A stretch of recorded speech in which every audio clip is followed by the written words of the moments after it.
বলেন, যদি এই পশু পাখি চতুষ্পদ জানোয়ার না থাকতো আল্লাহ তাআলা কখনোই বৃষ্টি দিতেন না। এই জন্য আমাদের পাপের কারণেই মূলত বৃষ্টি বন্ধ, আমাদের পাপের কারণেই মূলত অতি গরম, আমাদের পাপের কারণেই অনাবৃষ্টি। এখন যদি আমরা মন্দ কাজগুলো ছেড়ে দেই, আশা করা যায় আল্লাহ তাআলা যথারীতি যথা সময়ে আবার আল্লাহ তাআলা বৃষ্টি দিবে।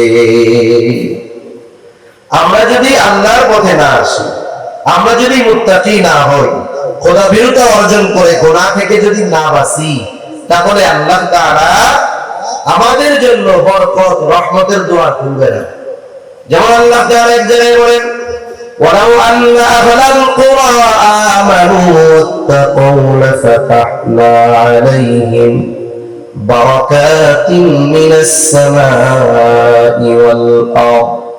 আল্লাহ তাআলা ঘোষণা দিয়ে জানায় দেন, আমরা যদি ঈমান আনতে পারি, আমরা যদি খোদা ভীরুতা অর্জন করতে পারি, মুত্তাকি হতে পারি তথা গুনাহ পাপাচার ছাড়তে পারি, পাপ যদি ছেড়ে দিতে পারি, প্রকৃত ঈমানদার যদি হতে পারি, আল্লাহ তাআলা বলেন লাফাতাহনা আলাইহিম বারাকাতিন মিনাস সামাই ওয়াল আরদ। তাহলে আল্লাহ রাব্বুল আলামিন আমাদের জন্য আসমান এবং জমিনের বরকতের দরজা সমূহ খুলে দিবে।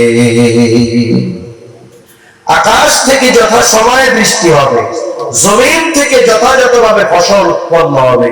কিন্তু বাস্তবতা কি?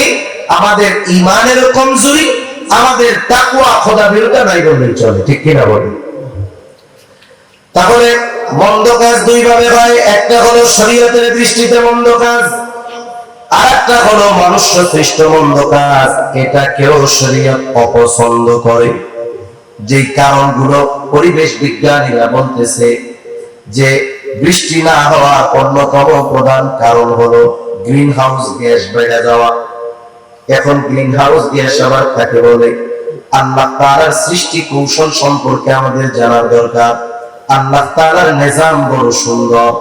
এই যে সূর্যটা আমরা দেখি, এই সূর্যের আলো সরাসরি দুনিয়ার জমিনে আসে না, একেবারে জমিন থেকে নিয়ে 10,000 থেকে 15,000 মিটার পর্যন্ত, জমিন থেকে নিয়ে 10 থেকে 15 কিলোমিটার পর্যন্ত বিভিন্ন বাতাস গ্যাস আল্লাহ রাব্বুল আলামিন রেখে দিয়েছেন।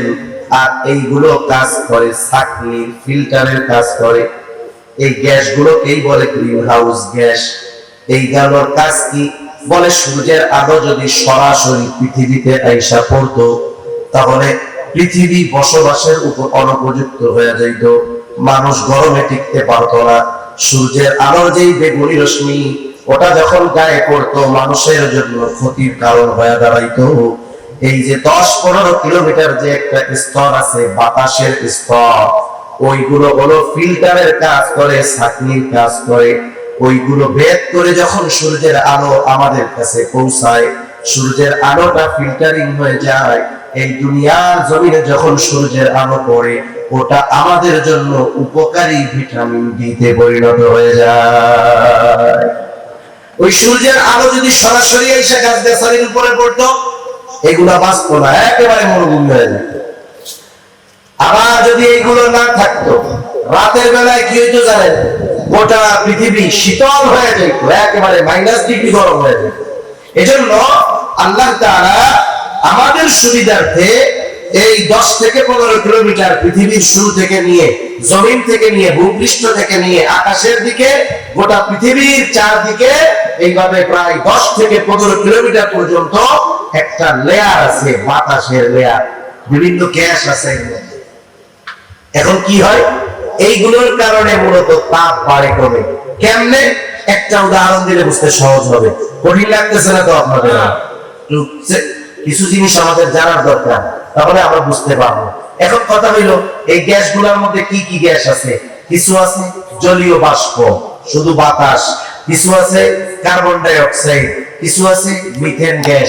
এরকম কিছু গ্যাসের সমন্বয় এইভাবে প্রায় 15 কিলোমিটার ব্যাপী আল্লাহ তাআলা এক স্বচ্ছ কুদরতি ফিল্টার আল্লাহ রেখে দিয়েছেন। সুবহানাল্লাহ। এখন এর নাম গ্রিন হাউস কেন? গ্রিন হাউস নাম হওয়ার কারণ হলো, পৃথিবীর কিছু দেশ আছে যেই জায়গায় 12 মাস শীতকাল। মনে রাখতে হবে সূর্যের আলোবিহীন, সূর্যের তাপবিহীন কোন উদ্ভিদ, গাছ, ফসল জন্ম নিতে পারে না। সূর্যের আলো দরকার, সূর্যের আলো ছাড়া হয় না।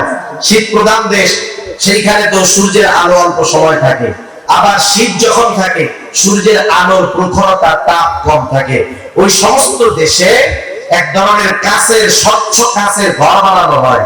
ওই ঘর এমন ভাবে বানানো হয় যে কোনো বাতাস বাইরে থেকে ভেতরেও ঢুকে না, আবার ভেতর থেকে বাইরেও যাইতে পারে না। এভাবে এয়ার টাইট করে দেওয়া হয়।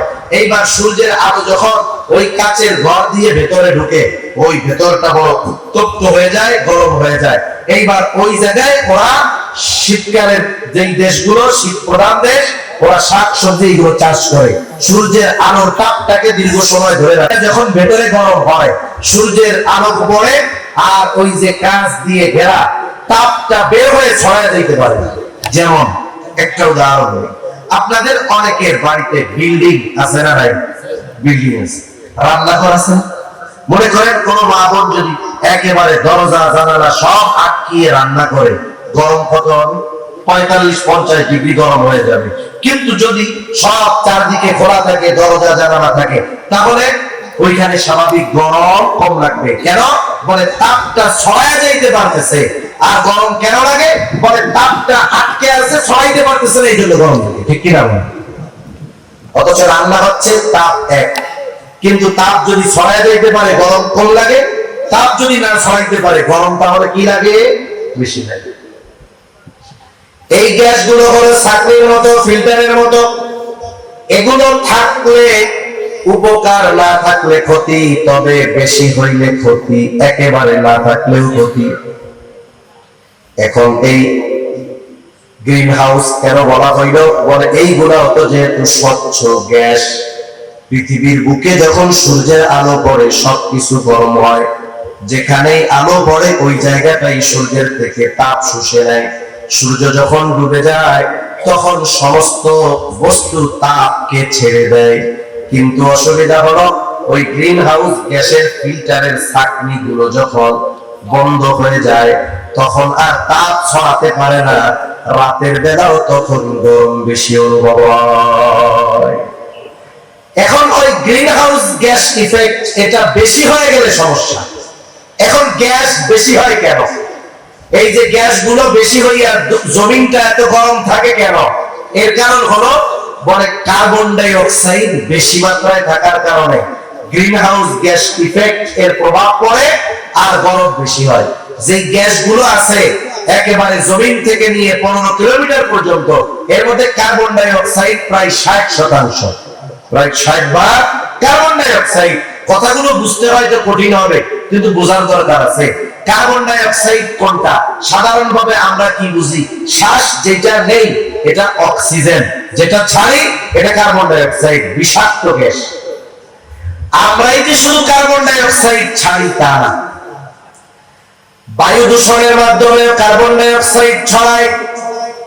এই যে বড় বড় কলকারখানা, ফ্যাক্টরি, ইটের ভাটা আপনারা দেখতে পান, এই যে ধোঁয়া উড়ে, এগুলাও বিষাক্ত গ্যাস, কার্বন। গাড়ি চলে, পেট্রোল পড়ে, ডিজেল পুড়ে, গ্যাস পুড়ে, এগুলা থেকে যে ধোঁয়া বের হয় এগুলো সব কার্বন ডাই অক্সাইড। এগুলো যখন ওই কার্বন গুলার সাথে আরো মিশে যায় তখন ছাঁকনি গুলো বন্ধ হয়ে যায়। এখন কি হয়? গরমটা ছড়াতে পারে না, তাপটা ছড়িয়ে যেতে পারে না। এই জন্য গরমের কালে বেশি গরম অনুভব হয়। মনুষ্য সৃষ্ট কারণে এইগুলো। গাছ কেটে ফেলা, গাছ কি করে? বলে গাছ কার্বন ডাই অক্সাইড শোষণ করে, অক্সিজেন ছাড়ে। গাছ যখন কমে যাবে স্বাভাবিক কার্বন ডাই অক্সাইড নেওয়ার বস্তু কমে গেল, অক্সিজেন ছাড়ার বস্তু কমে গেল, তখন আমাদের বিভিন্ন শ্বাস প্রশ্বাসের রোগ হয়, কারো ফুসফুসের কষ্ট হয়, অক্সিজেন সংকট হয়। এজন্য মনুষ্য সৃষ্ট কারণ কি? বলে এই যে অতি মাত্রায় কলকারখানা, গাছগাছালি কেটে ফেলা, বায়ু দূষণ করা, এগুলোর মাধ্যমে মূলত কার্বন ডাই অক্সাইড বাড়ে আর এর কারণে জমিনের মধ্যে তাপ বাড়তে থাকে। ঠিক কিনা বলেন? সংক্ষেপে অল্প কথা শেষ, বেশি সময় কথা বলবো না। এখন আসলে এগুলা থেকে প্রতিকার পাওয়া যাবে কেন? গরম বাড়ার কারণ দুই ভাবে জানলাম, শরীরী দৃষ্টিকোণ থেকে, মনুষ্য সৃষ্ট কর্ম থেকে। এখন আসেন আমরা কিভাবে বাঁচতে পারি? কি করলে এই গরম তাপমাত্রা কমে যাবে, আল্লাহ তাআলা হাওয়াকে আমাদের জন্য স্বাভাবিক বানায় দিবে, এটাও আমরা দুই ভাবে জানবো। প্রথমত কোরআন সুন্নাহর আলোকে। এক নাম্বার বিষয় যেটা করতে হবে বৃষ্টির জন্য, শীতলতার জন্য, প্রথমত আমাদেরকে নিঃসন্দেহে পবিত্র কোরআনুল কারীমের দিক নির্দেশনা অনুযায়ী পরিপূর্ণভাবে ইসলামের মধ্যে আমাদের দাখিল হতে হবে। আল্লাহ তাআলা কোরআনুল কারীমের মধ্যে বলেন, ইয়া আইয়ুহাল্লাযীনা আমানু দুখুলু ফিস-সিলমি কাফা ওয়া লা তাত্তাবিউ খুতুওয়াতিশ শাইতান ইন্নাহু লাকুম আদুউম মুবিন। আল্লাহ রাব্বুল আলামিন বলেন, হে ঈমানদারেরা, তোমরা পরিপূর্ণভাবে ইসলামের মধ্যে অন্তর্ভুক্ত হয়ে যাও। উদখুলু ফিস-সিলমি কাফা, পরিপূর্ণভাবে ইসলামের মধ্যে তোমরা দাখিল হয়ে যাও, অন্তর্ভুক্ত হয়ে যাও। ওয়া লা তাত্তাবিউ খুতুওয়াতিশ শাইতান, তোমরা শয়তানের পদাঙ্ক অনুসরণ করো না। ইন্নাহু লাকুম আদুউম মুবিন, শয়তান তোমাদের জন্য হলো প্রকাশ্য দুশমন। এখন কথা হইল, ইসলামের ভিতরে পরিপূর্ণ কেন অন্তর্ভুক্ত হতে হবে? বাস্তবতা হলো, ইসলাম যেমন পরিপূর্ণ জীবন ব্যবস্থা, আমরা যদি ওই পরিপূর্ণ জীবন ব্যবস্থার আলোকে আমাদের জীবন চালাতে পারি, আল্লাহ তাআলা তাহলে আমাদেরকে পরিপূর্ণ নিয়ামত দান করবে। আমরা যতক্ষণ ইসলামের মধ্যে পরিপূর্ণ প্রবেশ না করব, ততক্ষণ পর্যন্ত আল্লাহ তাআলার পক্ষ থেকে পরিপূর্ণ নিয়ামত আসবে না। কেন আসবে না? আল্লাহ তাআলা কোরআনুল কারীমের মধ্যে বলেন, আল-ইয়াওমা আকমালতু লাকুম দীনাকুম ওয়া আতমামতু আলাইকুম নি'মাতি ওয়া রাদিতু লাকুমুল ইসলাম দীনা।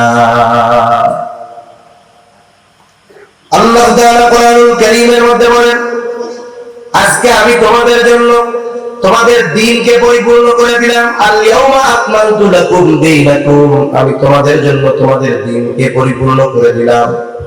বিদায় হজে আরাফার ময়দানে নবীজির কাছে আল্লাহ তাআলা এই ফরমান পাঠায় জানায় দিলেন যে আজকে আমি তোমাদের জন্য তোমাদের দ্বীনকে পরিপূর্ণ করলাম। আল-ইয়াওমা আকমালতু লাকুম দীনাকুম, শুধু দ্বীন পরিপূর্ণ করলাম তা নয়, ওয়া আতমামতু আলাইকুম নি'মাতি, আমি তোমাদের জন্য আমার নিয়ামত সমূহ পরিপূর্ণ করে দিলাম। এইখানেই মূল কথাটা। দ্বীন শব্দের অর্থ হলো জীবন ব্যবস্থা। তার মানে আমরা কিভাবে আমাদের এই গোটা হায়াত পরিচালনা করব, এই ব্যাপারে আল্লাহ তাআলার পক্ষ থেকে পূর্ণ নির্দেশনা আছে। আমাদের জীবন ব্যবস্থা পরিচালনার জন্য যা দরকার সব পরিপূর্ণ। আর যখন ওই পরিপূর্ণ জীবন ব্যবস্থা আমরা মেনে নিব, পরিপূর্ণভাবে যখন ইসলাম আমরা মেনে নিব, কারণ আমাদের জন্য দ্বীন হলো ইসলাম, ওয়ারাদিতু লাকুমুল ইসলাম দীনা, আর ইসলামকে তোমাদের জন্য দ্বীন হিসাবে মনোনীত করলাম। তার মানে আমাদের জীবন ব্যবস্থায় যখন পরিপূর্ণভাবে ইসলাম থাকবে, আমরা যখন পরিপূর্ণভাবে ইসলামের উপরে চলব, আল্লাহ তাআলা পরিপূর্ণ নিয়ামত আমাদেরকে দান করবে। আল্লাহ তাআলা নিয়ামত পরিপূর্ণভাবে লাভ করার পূর্ব শর্ত হলো পরিপূর্ণভাবে ইসলামের মধ্যে অন্তর্ভুক্ত হওয়া, পরিপূর্ণভাবে দ্বীন মেনে চলা। তাহলেই আল্লাহ তাআলার পরিপূর্ণ নিয়ামত পাওয়া যাবে, নাইলে জীবনেও পাওয়া যাবে না।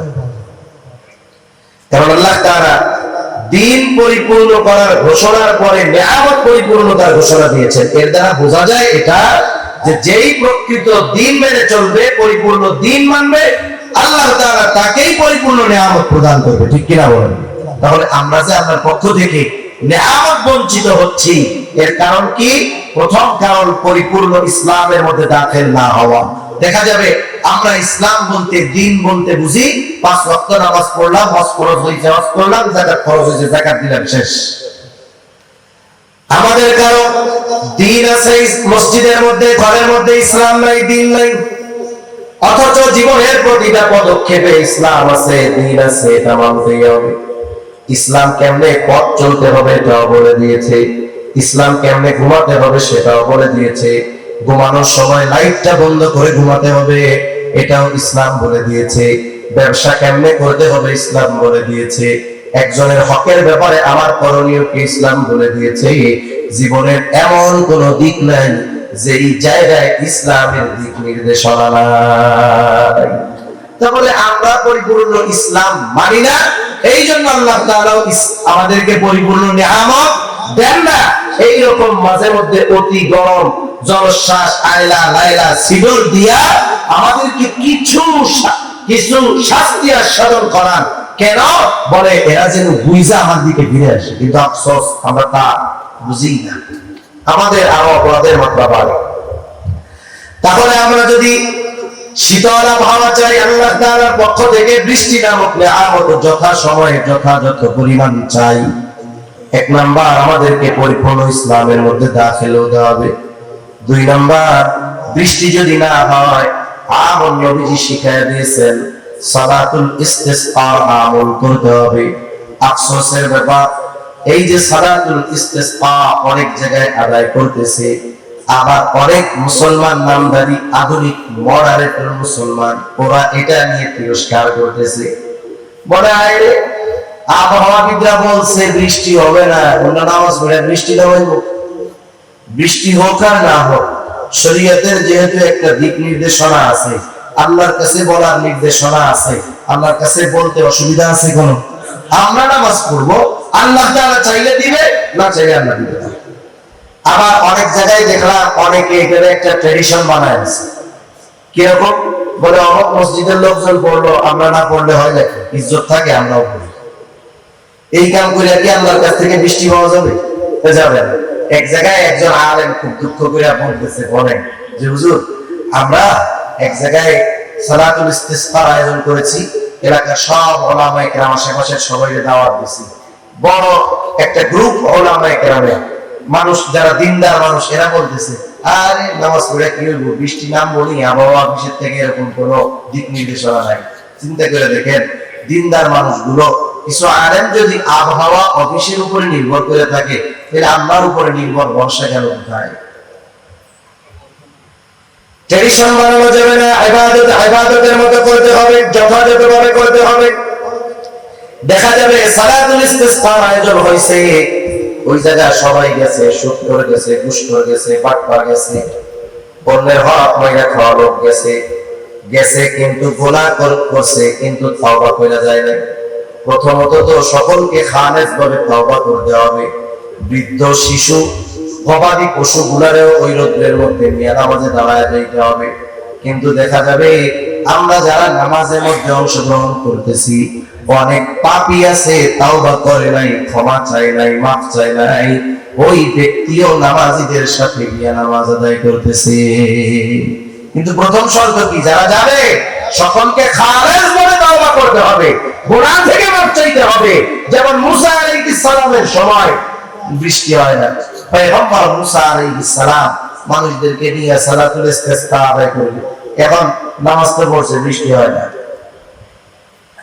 আল্লাহ তাআলা মুসা আলাইহিস সালামকে জানায় দিলেন এইখানে যারা আছে এদের মধ্যে একজন গুনাহগার আছে, পাপী আছে, যার কারণে বৃষ্টি হচ্ছে না। মুসা আলাইহিস সালাম জানায় দিলেন যে তোমাদের মধ্যে একজন আছে পাপী, যার কারণে বৃষ্টি হচ্ছে না। এইবার লোকটার মধ্যে চিন্তা ভয় চলে আসছে। সে আল্লাহ তাআলার কাছে বলতেছে, আল্লাহ রে, এতকাল আমার গুনাহ গোপন রেখে দিলেন, আজকে যদি আমার গুনাহ মানুষের সামনে ফাঁস হয়ে যায়, লজ্জিত হয়ে যাব। ওই লোকটা দিলে দিলে আল্লাহ তাআলার কাছে খালেস তওবা করলো। এইবার আল্লাহ রাব্বুল আলামিন ওই যে বৃষ্টি হইতেছে না, এই লোকটাও যখন তওবা করলো, ওই জামাতে আর কোনো গুনাহগার নাই, সব তওবা করছে খালেস ভাবে। আল্লাহ তাআলা এই কারণে তাদের উপরে যথাযথ পরিমাণ বৃষ্টি আল্লাহ দিয়ে দিল।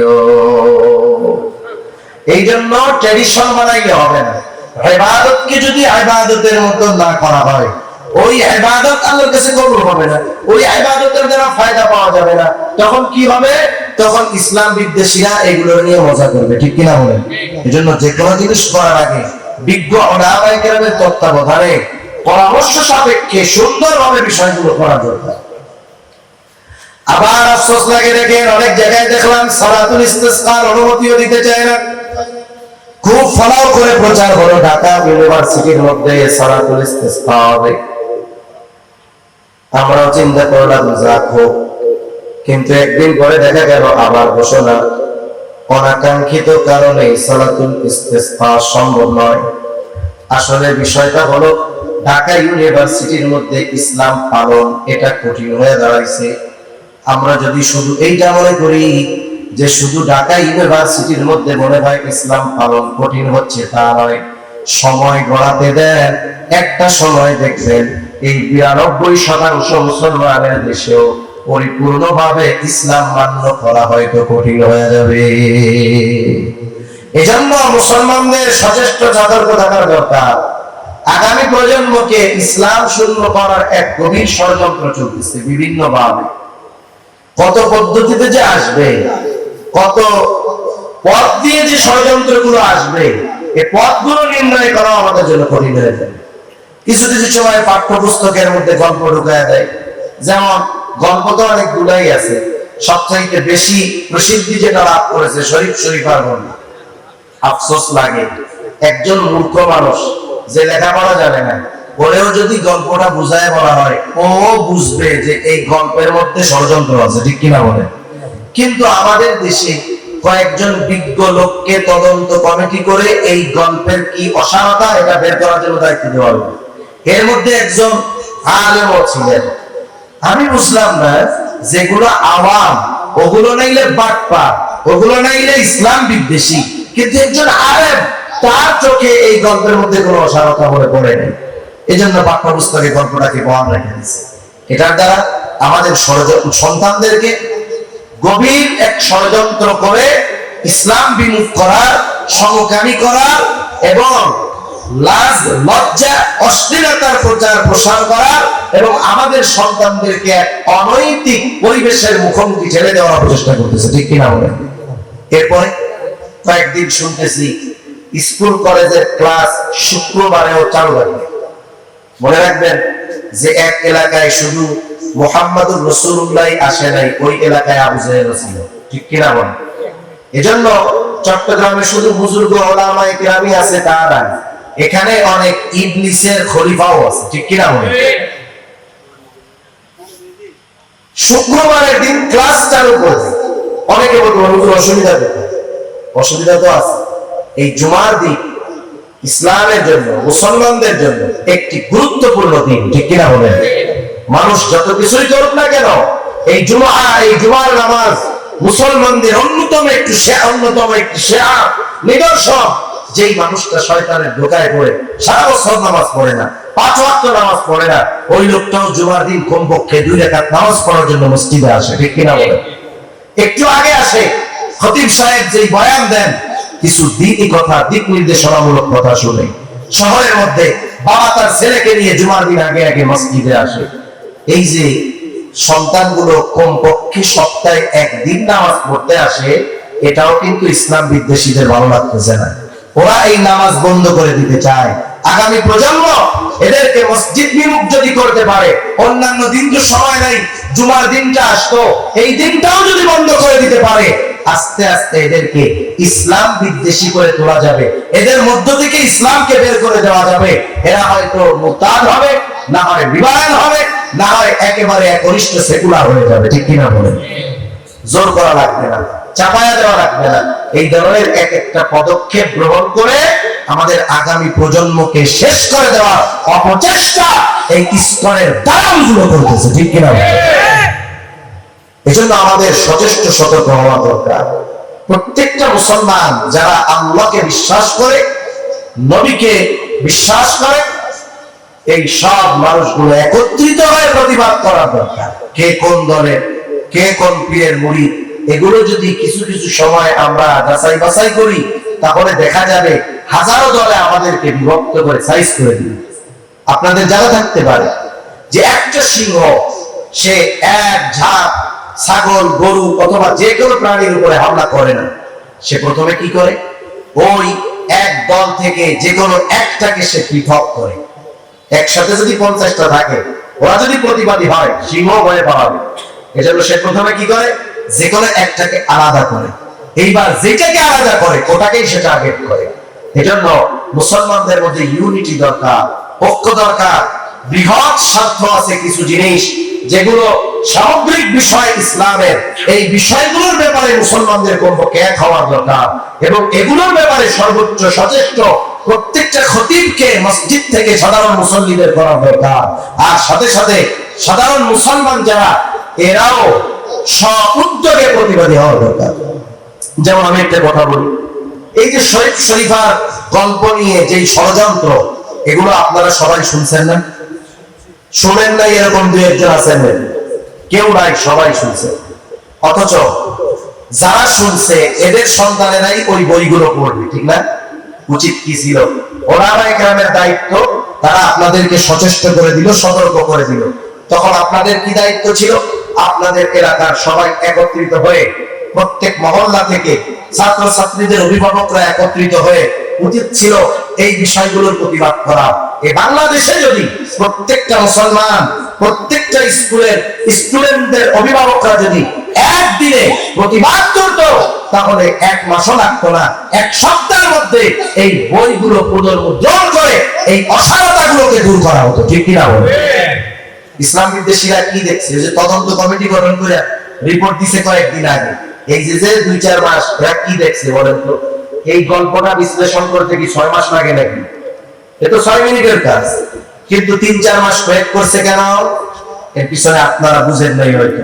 আমরা যে আপনাদের বলছি যে এই গল্পের মধ্যে অসারতা আছে, এই গল্পের মধ্যে এই আছে, আমরা যে বলছি এটা আপনাদের হৃদয় পর্যন্ত পৌঁছাইছে কিনা, এটা ওরা আগে পর্যবেক্ষণ করছে। যদি এই গল্প সব অভিভাবকরা প্রতিবাদ করতো, নিঃসন্দেহে এটা বাদ দিত। কিন্তু আমরা বলে রাখছি, অভিভাবকরা চুপ, যেই সেই, ঠিক কিনা বলেন? কোন জায়গায় প্রতিবাদ হয়েছে? হয় নাই তো। তাহলে ওরা বুঝলো আমরা যেটা করার করি, হুজুররা বলার দরকার বলবে, পাবলিক যা করবো তাই মেনে নেবে।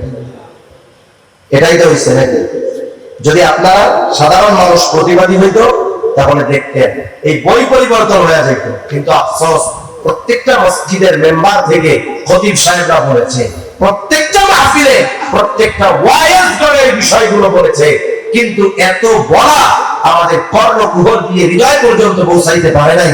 যার কারণে আমাদের সন্তানদেরকে যেগুলো পড়ানো হবে, ঈমান বিধ্বংসী পড়া, আমরা প্রতিবাদী হতে পারি নাই। যার কারণে বই যা আছে গল্প তাই আছে।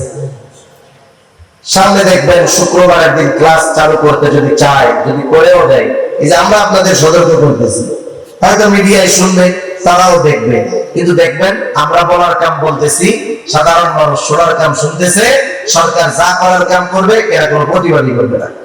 তাহলে বলেন, এভাবে যদি একের পর এক চলতে থাকে, আমরা যদি এগুলো মেনে নেই, চুপ করে থাকি, প্রতিবাদ না করি, প্রতিবাদ মুখর না হই, এক সময় আজান দেওয়া, নামাজ পড়াও কঠিন হয়ে দাঁড়াবে, ঠিক কিনা? এজন্য যদি চিন্তা করেন, টুপি খুলে নিছে তাতে কি, জামা তো আছে, এখন জামা খুলে নিছে তাতে কি, গেঞ্জি তো আছে, গেঞ্জি খুলে নিছে তাতে কি, লুঙ্গি তো আছে, এখন লুঙ্গি খুলে নিছে তাতে কি, শর্ট প্যান্ট তো আছে। এরকম যদি চুপ করে থাকি, এক সময় কিছুই আর অবশিষ্ট থাকবে না। এজন্য আমাদের সর্বোচ্চ সতর্ক হওয়া দরকার। যে আলোচনা থেকে গেলাম, যে দেশের সর্বোচ্চ বিদ্যাপীঠ ঢাকা বিশ্ববিদ্যালয়, ওই জায়গায় সালাতুল ইস্তিসকার অনুমতি দেওয়া হয় না। অথচ এই বিশ্ববিদ্যালয়ের ইতিহাস কি জানেন? যখন স্যার সলিমুল্লাহ সহ এই পূর্ব বাংলার, পূর্ব পাকিস্তানের মানুষেরা একটা ইউনিভার্সিটি পাশ করাইল, তখন তো পাকিস্তান হয় নাই, পূর্ব বাংলা। বিশ্ববিদ্যালয়ে যখন পাশ হয়ে গেল, জায়গা দিছে একজন মুসলমান, স্যার সলিমুল্লাহ, নবাব সলিমুল্লাহর জায়গায় সেই ইউনিভার্সিটি। আমরা যাকে বিশ্বকবি রবীন্দ্রনাথ বলি, বিশ্বকবি, সে টিটকারি করে বলে, চাষার পোলাপানের আবার পড়ালেখা কিসে, চাষার ছেলেদের আবার ইউনিভার্সিটি, বিশ্ববিদ্যালয় হয়ে গেছে। টিটকারি করে নাম দিছে কি জানেন? মক্কা ইউনিভার্সিটি। কারণ কি? এখানে যারা পড়বে মুসলমানের সন্তানেরা পড়বে, এই জন্য টিটকারি করে দিছে মক্কা ইউনিভার্সিটি নাম। আর কি বলে, এরা তো চাষা, ওরা জমিদার ছিল, মুসলমানদের উপরে জুলুম করতো, মুসলমানরা চাষ করতো, ওদেরকে খাজনা দেওয়া লাগতো, এজন্য মুসলমানদের নাম দিয়েছে চাষা, কয় চাষার গুলাবো আবার বিশ্ববিদ্যালয়। অথচ দেখেন যারা এই বিশ্ববিদ্যালয় নিয়ে টিটকারি করেছে, যারা এটাকে টিটকারি করে মক্কা ইউনিভার্সিটি বলেছে, যারা এটাকে মুসলমানদের ইউনিভার্সিটি বলেছে, অথচ এই জায়গা মুসলমান দিয়েছে, অথচ এই জায়গাতে ইফতার করতে বাধা, এই জায়গাতে নামাজ পড়তে বাধা। এটা আফসোসের ব্যাপার, ঠিক কিনা বলেন? এটা আমাদের জন্য দুর্ভাগ্য, এটা আমাদের দুর্বলতা। আমরা শুধু সংখ্যায় ৯২% আছি, কাগজে কলমে, বাস্তবে কিচ্ছু নেই, ঠিক কিনা বলেন? এটাই বাস্তবতা। এরপরে কি করণীয়? ১ নাম্বার বললাম, পরিপূর্ণ ইসলামের মধ্যে দাখিল হইতে হবে। ২ নাম্বার, যেহেতু শরীয়তের নির্দেশনা সালাতুল ইস্তিসকা এটা আদায় করতে হবে, তবে যথাযথ পদ্ধতিতে, যথাযথ নিয়মে। ৩ নাম্বার, যে কাজটা বেশি বেশি করতে হবে, ইস্তিগফারের আমল বেশি বেশি করতে হবে। কারণ গুনার কারণেই তো আমাদের উপরে এই কষ্ট, এই শাস্তি। আমরা যদি আল্লাহর কাছে বেশি বেশি ক্ষমা চাই, গুনাহগুলো মাফ করায় নিতে পারি, আশা করা যায় আল্লাহ তাআলা রহমত আর বরকতের দুয়ার আমাদের জন্য খুলে দিবে। ইস্তিগফার হলো অ্যান্টিবায়োটিক। ইস্তিগফার কি? অ্যান্টিবায়োটিক। যে কোনো স্বাভাবিক রোগ যখন হয়, যেমন জ্বর হইলে ওষুধ কি দেয়? প্রথমে সাধারণ নাপা দেয়, এরপরে নাপা এক্সট্রা দেয়, তাই না? এখন ১ সপ্তাহ ধরে নাপা এক্সট্রা খায়, জ্বর যায় না।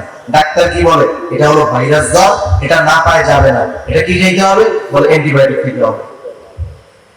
খাবারের যত ঔষধ আছে, সব ঔষধের লাস্ট স্টেজ হলো অ্যান্টিবায়োটিক। দেখবেন আপনার এখানে কাইটা গেছে, ঘা পাচড়া হয়েছে, ডাক্তার বলে ভাই অ্যান্টিবায়োটিক খেতে হবে, নাইলে এখানে ইনফেকশন হইতে পারে, ঠিক কিনা বলেন? ব্যথা যায় না, কয় ভাই ব্যথার বলতে যেহেতু কাজ হইতেছে না, অ্যান্টিবায়োটিক খেতে হবে। তাহলে অ্যান্টিবায়োটিক হলো সব রোগের খাবারের যেই ওষুধ, এর সর্বশেষ ট্রিটমেন্ট হলো অ্যান্টিবায়োটিক। এইটা সব রোগে কাজে লাগে। অ্যান্টিবায়োটিক সব রোগে কি লাগে? কাজে লাগে। ইস্তিগফার হলো এমন এক মহা ওষুধ, অ্যান্টিবায়োটিক, এটা সব বিষয়ে কাজে লাগে। এই জন্য হযরত নূহ আলাইহিস সালাম তার উম্মতদেরকে বলতেছে, ফাকুল তুস্তাগফিরু রাব্বাকুম ইন্নাহু কানা গফফারা ইউরসিলিস সামাআ আলাইকুম মিদরারা ওয়া ইউমদিদকুম বিআমওয়ালিন ওয়া বানিনা ওয়া ইয়াজআল লাকুম জান্নাতিন ويجعل لكم أنهارا। আল্লাহ রাব্বুল আলামিন আমাদেরকে জানায় দিলেন এই ঘটনা কেন। তার মানে নূহ আলাইহিস সালামের উম্মতেরা ইস্তিগফার করলেই যে ওই ফজিলতগুলো অর্জন করতে পারবে তা নয়, আমরাও পারব। এখন ইস্তিগফার পাঠ করলে কি হবে? ফাকুল তুস্তাগফিরু রাব্বাকুম, তোমরা তোমাদের রবের প্রতি ইস্তিগফার পাঠ করো, তার কাছে ক্ষমা চাও, তাহলে কি হবে? তোমাদের গুনাহগুলো মাফ করে দিবে। কেন বলে? ইন্নাহু কানা গফফারা, তিনি হলেন অতিশয় ক্ষমাশীল, মাফ করে দিবে। ইস্তিগফার করলে ১ নাম্বার না, গুনাহ মাফ হয়। গুনাহ মাফ হইলে আল্লাহ কি করে? হাদিসের মধ্যে আসছে, আল্লাহ যখন বান্দার উপরে খুশি হয় কি করে? যেগুলো করে তার মধ্যে একটা হলো আল্লাহ যখন বৃষ্টি দেয়। সুবহানাল্লাহ বলেন। আল্লাহ তাআলা এরপরে বলেন, ইউরসিলিস সামাআ আলাইকুম মিদরারা, আল্লাহ তাআলা আসমান হতে বাড়ি বর্ষণ করবে। আল্লাহ তাআলা ঠিক রাখবেন। পানির যথাযথ প্রবাহের উপর অনেক কিছু নির্ভর করে, কিন্তু বাস্তবতা হলো এই আধুনিক সময়ে এসে আমরা আমাদের সুবিধার জন্য পানির প্রবাহকে বাধাগ্রস্ত করে দিচ্ছি, যার কারণে অল্পতেই বন্যা হয়ে যায়। এই যে গতকাল না পরশুদিন জানি দেখলাম সিলেটের জকিগঞ্জে কয়েক ঘন্টা বৃষ্টি হয়েছে, বৃষ্টি হওয়ার কয়েক ঘন্টার মধ্যেই এলাকা প্লাবিত হয়ে গেছে, বন্যা হয়ে গেছে, ছোটখাটো বন্যা হয়ে গেছে। বন্যাগুলো কেন হয়? আল্লাহ তাআলা প্রত্যেকটা একটা নিজাম রেখে দিয়েছে। আমাদের দেশে যত নদী আছে, বিশেষ করে বেশিরভাগ নদীর উৎস হলো পাহাড়। পাহাড়ের বৃষ্টি থেকে আস্তে আস্তে নদী হয়, এই নদী গিয়ে মিশে কোথায়? সাগরে। তাহলে ওই যে বৃষ্টি হবে, পানি আসবে, এর স্বাভাবিক প্রবাহ চলমান থাকবে, সমুদ্রে গিয়ে পানি মিশে যাবে। কিন্তু আমরা কি করছি?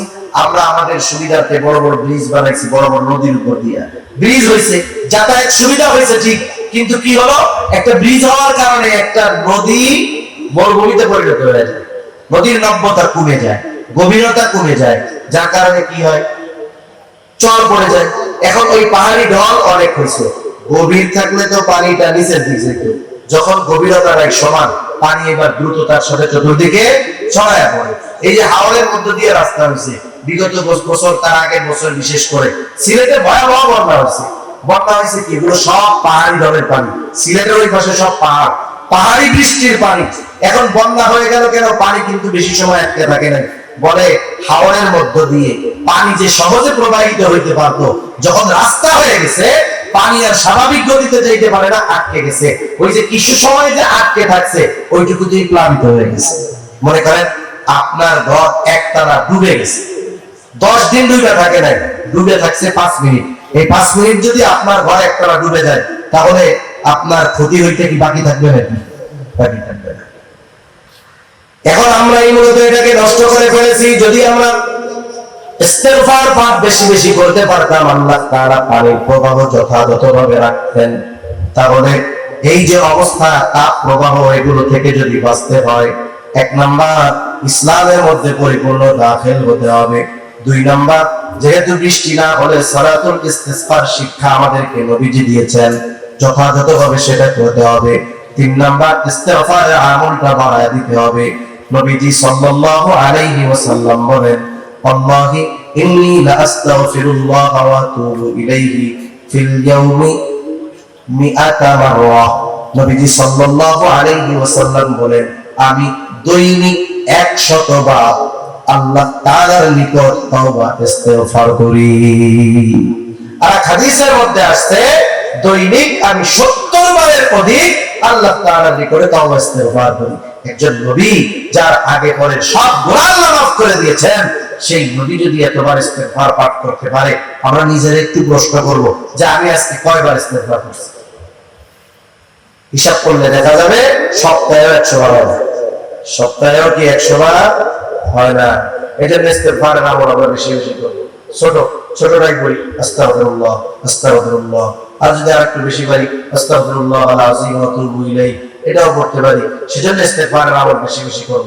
এরপরে যেই কাজটা দুনিয়ায় করব আর একটু বেশি। গরম বেশি পড়ার মূল কারণ বলে 60% কারণ হইল carbon die oxide. Carbon die oxide যদি কমাইতে হয় কি করতে হবে? বলে দূষণ তো সব কমাইতে হবে, সাথে সাথে কি করতে হবে? বলে বেশি বেশি গাছ লাগাইতে হবে। কি লাগাইতে হবে? জোরে বলেন। গাছ লাগাতে হবে, কারণ গাছ কার্বন ডাই অক্সাইড শোষণ করে। গাছ লাগানোর ফজিলত এর হাদিস মুসলিম শরীফের মধ্যে বলা। নবীজি সাল্লাল্লাহু আলাইহি ওয়াসাল্লাম বলেন, কোন মুসলমান যদি গাছ লাগায়, এই গাছের ফল যদি কেউ খায় সাদকা, পাখি খাইছে বলে সাদকা, চুরি করে একজন খেয়ে ফেলছে তাও সাদকা। সুবহানাল্লাহ। ওই গাছের দ্বারা যদি কেউ উপকৃত হয় সাদকা, ছায়ায় বসতে সাদকা, কোনো অসুবিধা নেই, কিয়ামত পর্যন্ত সে সওয়াব পাইতে থাকবে। এই জন্য আমরা বেশি বেশি বেশি বেশি গাছ লাগাবো, বাড়ির ফাঁকা জায়গাগুলোতে গাছ লাগাবো। এগুলো আমাদের অক্সিজেন দিবে, কার্বন ডাই অক্সাইডকে সে টেনে নেবে। এই জন্য বিজ্ঞানীরাও পরীক্ষা করে দেখছেন, যেই সমস্ত এলাকায় গাছ বেশি, সেই সমস্ত এলাকায় তুলনামূলকভাবে তাপ প্রবাহ কম, তাপ কম, গরম কম। যেই সব এলাকায় গাছ কম, সেই সব এলাকায় তুলনামূলকভাবে তাপ বেশি। এজন্য গাছ লাগাবো। আমি রাস্তার পাশে একটা ফরজ গাছ লাগাইলাম, আম গাছ লাগাইলাম, নিয়ত করে লাগাবো, সরকার নিয়তে। পাইলে আমি কিছু খাইলাম তো খাইলাম, যদি না পাই পাখি যদি খায় সওয়াব হবে কি হবে? একজন যদি চুরি করে খাইও ফেলায়, আগে থেকে অ্যাডভান্স মাফ করে দিব যে সে খায় খাক, চুরি করে নিলে খাবে, যা সাদকা। তাহলে কি সে খাইলো সাদকা। এখন ওই ছায়ায় একজন এসে বসলো, বলে কি হবে? বলে সাদকা। এই গাছ লাগানোর ফজিলত অনেক, এজন্য আমরা বেশি বেশি গাছ লাগাবো। সামনে বর্ষার মৌসুম আসতেছে, এই সময়টাতে আমরা গাছ লাগাবো। আর কোরআন এবং হাদিসের আলোকে এই মুসিবত থেকে বাঁচার যে আমলগুলো বললাম, বিশেষ করে বেশি বেশি ইস্তেগফার পাঠ করা, এই আমলগুলো আমরা বেশি বেশি করবো ইনশাআল্লাহ। করবো তো? আল্লাহ তাআলা আমাদের সবাইকে কথাগুলো বুঝবার তৌফিক দান করুক। আমরা যদি আমাদের নিজেদেরকে পরিবর্তন করে ফেলি, তাহলে আল্লাহ সুবহানাহু ওয়া তাআলা সব কিছুর নিজাম ঠিকমতো দিয়ে দিবেন। আবার দেখবেন যে পৃথিবী শীতল হয়ে গেছে, জমিনটা উর্বর হয়ে গেছে, নেয়ামত বরকত দিয়ে আল্লাহ তাআলা ভরপুর করে দিবেন। আল্লাহ সুবহানাহু ওয়া তাআলা আমাদের সবাইকে কথাগুলো বুঝবার, আমলের কথাগুলো আমল করবার তৌফিক দান করেন। সকলে বলি আমিন। ওয়া আখিরু দাওয়ানা আলহামদুলিল্লাহি রাব্বিল আলামিন। আসসালামু আলাইকুম ওয়া রাহমাতুল্লাহি ওয়া বারাকাতুহু।